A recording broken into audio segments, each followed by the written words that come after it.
Selamünaleyküm. Ben şehrin merkezine gitmek istiyorum.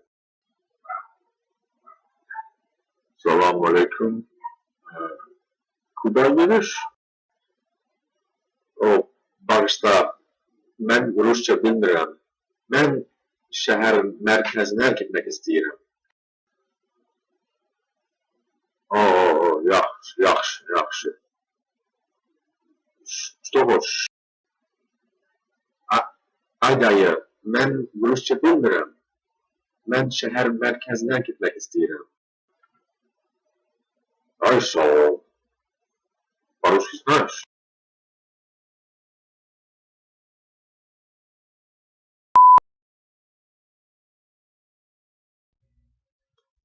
What you just saw there was a pretty common occurrence for a person like myself in the great Republic of Azerbaijan.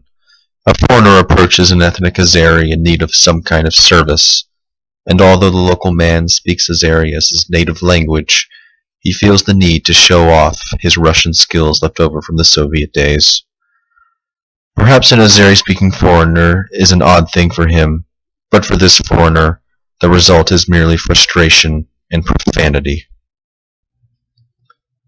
In light of occurrences like this, I'd like to present a linguistic profile of the Republic of Azerbaijan, a country I lived and worked in for 4.5 years. Let me give you just a few quick facts about this country. First of all, it's a small country, about the size of the state of Maine, between Russia, Iran, Georgia, and Armenia. And it has about 9.5 million people. Thirdly, and most importantly for this presentation, it was part of the Soviet Union for 71 years. Now for the linguistic makeup of the country. The official language is Azeri, which is closely related to modern Turkish.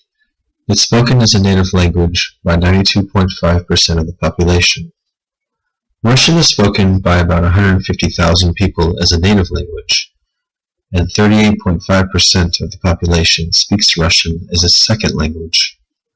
Other languages include Lezgi, Talish, Avar, Georgian, Budukh, Juhuri, Khanalug, Kryts, Rutul, Tahor, Tat, and Udi.